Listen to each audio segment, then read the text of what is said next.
हमारे साथ है महान खेल मंत्री। आइए करते हैं उनसे कुछ सवाल। Welcome sir. राम राम राम राम छोरी। ना ये तो हमारा रोज का है। सर सबसे पहले हम जानना चाहते हैं कि आप खेल मंत्री कैसे बने? मैं हर खेल का बड़ा ही एक्सपर्ट हूँ भाई।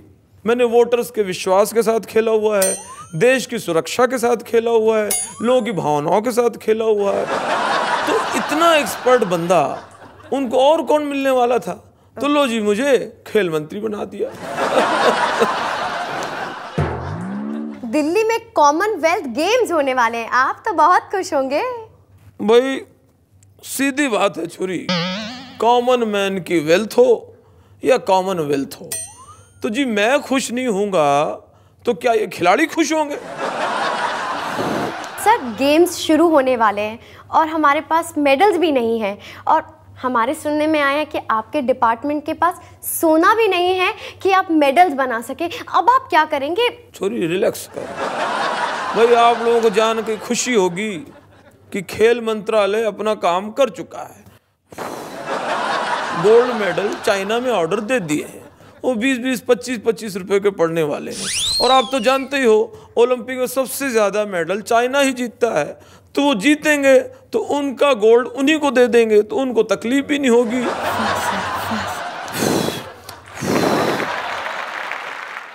आज हमारे साथ है मुख्यमंत्री मिस्टर रितेश कुमार जी। आइए करते हैं उनसे कुछ बातचीत। नमस्कार सर। नमस्कार सर, आपके एमएलए बार गर्ल्स के साथ गंदा डांस करते हुए पकड़े गए। आप उन एमएलए के साथ क्या कर रहे हैं? हम वो एमएलए लोग को अच्छा डांस सिखा रहे हैं। अच्छा डांस करेंगे त्रुटि का सुधार हो जाएगा। आप अपने प्रदेश के विकास के लिए क्या कर रहे हैं? आप देखिएगा, हम बहुत जल्द इस पर एक कानून पास कराएंगे और हर घर में विकास होगा। कैसे? क्योंकि हर बच्चे का नाम विकास होगा। सर देखा गया है स्पेशली आपकी रैलीज में बहुत लंबी भीड़ आती है, वो क्यों? भाई फ्री फंड में खाना मिलता है, जेब खर्ची मिल रहा है, तो कोई आने से मना करेगा? अगर आपको पीएम की कुर्सी पे बिठा दिया जाए तो आप पीएम बनकर सबसे पहला काम क्या करेंगे? अरे भाई हमारे हिसाब से प्रश्न ही गलत है। पीएम की कुर्सी में बैठने के बाद किसी को काम करना पड़ता है या कोई करता है जो हम करेंगे? आज हमारे साथ है हमारे प्रचार मंत्री। सर प्रचार मंत्री बनते ही आपने मशहूर गाना प्यार किया तो डरना क्या पे बैन लगा दिया, वो क्यों सर? भाई ये एड्स को बढ़ावा दे रहा है। वो कैसे सर? हम एंटी एड्स पे काम कर रहे हैं, एंटी एड्स का प्रचार कर रहे हैं कि एड्स खतरनाक होता है, एड्स जानलेवा होता है, प्यार में संयम बरते। और ये गाना कह रहा है प्यार किया तो डरना क्या। ये गाना हमें चिढ़ा रहा है, लोगों को उकसा रहा है। तुम तो नहीं सुनती हो गाना? नहीं सर, बिल्कुल नहीं सर। सर सुना है आपने अपने हेल्थ मिनिस्टर पे केस कर दिया है, वो क्यों? क्यों ना करें?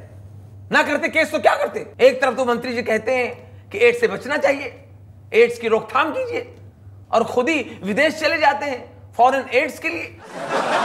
शर्म की बात। सर सुनने में आया है कि आपने दहेज के कारण अपने बेटे की बारात वापस ले ली आधे रास्ते से, वो क्यों? बारात जा रही है, सब डांस कर रहे हैं, मैं भी डांस कर रहा था, गाना बज रहा था। आज मेरे यार की शादी है, जबकि मेरे बेटे की शादी थी, फिर भी मैं डांस करते करते अचानक मेरी नजर दीवार पे पड़ी जहां लिखा हुआ था दुल्हन ही दहेज है। मैंने यू टर्न मारा, बारात वापस ले ली। वो क्यों सर? पढ़ी लिखी हो, सूट पहन के बैठी हो, इतनी अक्ल नहीं है? दहेज लेना पाप है। आज हमारे साथ है विपक्षी दल के नेताजी। आइए करते हैं उनसे कुछ बातचीत। नमस्कार सर। सर आपने कहा है जब आपकी सरकार आएगी आप सबसे पहले जेलों को सुधारेंगे, वो क्यों? भाई जब हमारी सरकार जाएगी तो जेलों के अंदर हम और हमारी पार्टी के लोग तो रहेंगे। इसलिए जेलों की साज सज्जा और रख रखाव पर हम विशेष ध्यान दे रहे हैं। सर आपकी स्पीच के दौरान किसी ने आप पे जूता फेंका, पर आपने उस व्यक्ति से ज्यादा मीडिया वालों पे गुस्सा किया, वो क्यों? भाई उस व्यक्ति ने तो मेरे ऊपर एक ही बार जूता फेंक के मारा था, बाद में मीडिया वालों ने उसे सैकड़ों बार दिखाया। तो भाई मीडिया वालों ने ही सबसे ज्यादा बार जूता हम पर मारा ना। सर आप जनता से बार बार ये क्यों कहते हैं, अगर कोई प्रॉब्लम हो तो मुझसे नहीं किसानों से मिलो। भाई सीधी बात है, किसानों के पास हल है। दोस्तों आज हमारे साथ है हमारे स्वास्थ्य मंत्री आजाद गुलाम। स्वागत है सर। आजकल हमारे सरकारी अस्पतालों में मलेरिया का इलाज कराने वाले लोगों को टीबी, एड्स और स्वाइन फ्लू जैसी बीमारियों की दवाई खिलाई जा रही है, ऐसा क्यों सर? क्योंकि उन मरीजों को तो मलेरिया तो हुआ है। हम तो आगे की सोचते हैं कि उन्हें ये बड़ी बड़ी बीमारियां ना हो जाएं, इसलिए बड़ी बीमारियों का इलाज हम पहले शुरू कर देते हैं। तो आपको ये देखना चाहिए कि हमारी सोच कितनी एडवांस है। सर हमने सुना है कि नकली दवाइयों का व्यापार बहुत बढ़ गया है, इसके बारे में आप क्या कहना चाहेंगे? अब खाने को तो लोग नकली सब्जियां खा लेते हैं, नकली दूध पी लेते हैं, और तो और आप जैसी खातून नकली लूची के कपड़े पहन लेती हैं, तो हमें उस पर तो कभी एतराज नहीं हुआ।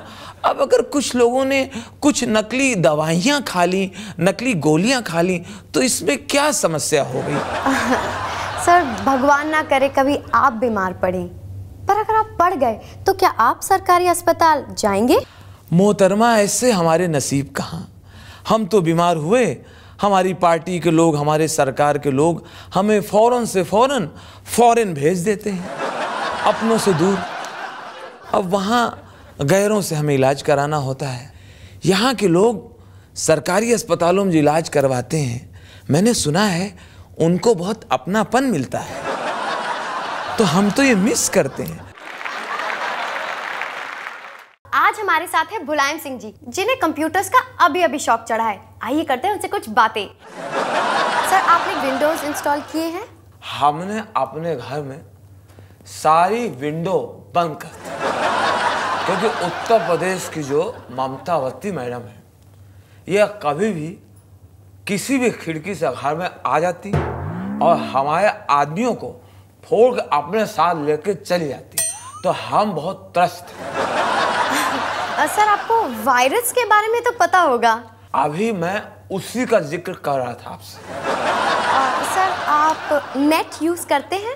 उत्तर प्रदेश में जो अव्यवस्था है, अब उत्तर प्रदेश बिजली आती नहीं, मच्छर इतने ज्यादा हो गए हैं कि हम नेट लगा के ही सोते हैं। सर ये बताइए कि आप कंप्यूटर चिप का इस्तेमाल करते हैं? भाई हम तो एकदम साधारण आदमी हैं, हम तो सिर्फ घर के बने हुए आलू के चिप्स का इस्तेमाल करते हैं। आप लोग